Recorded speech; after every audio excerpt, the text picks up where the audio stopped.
Cockroach जनता पार्टीचे संस्थापक अभिजित दिपके यांनी थेट पंतप्रधान नरेंद्र मोदी यांनाच आव्हान दिलंय. अभिजित दिपकेंच्या परदेशातल्या शिक्षणाचा खर्च कुणी केला, त्यांच्या वडिलांच्या संपत्तीची चौकशी करा, अशी मागणी केली जाते. ज्यावर उत्तर देताना आधी मोदींनी त्यांची डिग्री दाखवावी, मी माझा शैक्षणिक खर्च दाखवतो, असं आव्हान अभिजित दिपके यांनी दिलंय.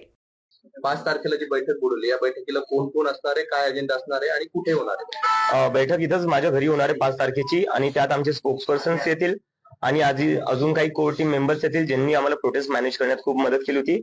आणि त्यामध्ये आम्ही डिस्कस करू की पुढे जे सीजेपीची मुव्हमेंट आहे ती पुढे कशी घेऊन जायची आणि आमचं जे संघटन आहे ते कसं बनवायचं.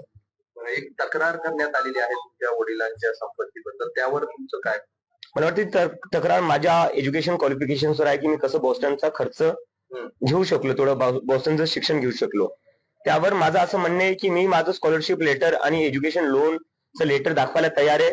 पंतप्रधानांनी सुद्धा त्यांची डिग्री आहे ती दाखवावी, सार्वजनिक करावी.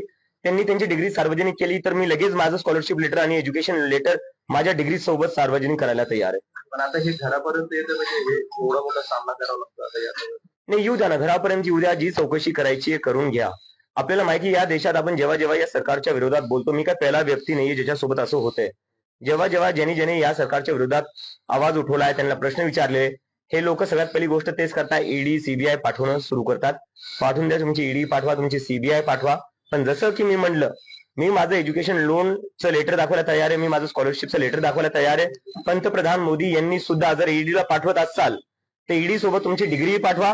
तुम्ही तुमची डिग्री सार्वजनिक करा, मी माझी डिग्री सार्वजनिक करतो. झारखंडच्या विद्यार्थ्यांनी तुमचे संपर्क साधलाय, त्यांच्याकडे देखील पेपर फुटलाय, तुमची काय भूमिका असणार? आता पुढचं मिशन झारखंडच्या विद्यार्थ्यांसोबत जे आंदोलन करतायत त्यांच्याशी माझं काल रात्री बोलणं झालेलं आहे आणि मी त्यांना सांगितलं आहे की कॉक्रोच जनता पार्टी पूर्णपणे त्यांच्या सोबत आहे आणि त्यांनी जोपर्यंत त्यांच्या मागण्या पूर्ण होत नाही तोपर्यंत अजिबात मागे सरकू नाही आणि जी काही मदत लागेल ती कॉक्रोच जनता पार्टी त्यांना द्यायला तयार आहे आणि त्यांच्या जे काही डिमांड्स आहेत त्यांचं आम्ही पूर्णपणे समर्थन करतो. परवा तुमची कोर कमिटीची बैठक पार पडते संभाजीनगरमध्ये, काय नेमका त्यामध्ये अजेंडा असते, काय भूमिका त्यानंतर? अजेंडा ठरवण्यासाठीच आम्ही ही कोर कमिटीची मीटिंग बोलवली आहे आणि तिथं आम्ही आमचं ऑर्गनायझेशन एक्सपान्शनवर डिस्कस करणार आहे आणि कॉक्रोच जनता पार्टी पुढे कोणते काय मुद्दे उचलू शकते, कशा प्रकारे पुढे जाऊ शकते देशभरात, त्यासाठी आम्ही ती मीटिंग बोलवली आहे. पक्षाचं रूपांतरण होण्यासंदर्भात या आगामी काही काळात मला वाटतंय की मीडियाला सगळ्यात जास्त एक्साइटमेंट लागलेली आहे की आम्ही पॉलिटिकल पार्टी बनवावं. यावरूनच मला कळतं की जेवढ्याही पॉलिटिकल पार्टीवर आहेत तिथं कुठं ना कुठं तुम्ही सगळे डिसअपॉइंटेड आहेत त्यांच्यासोबत.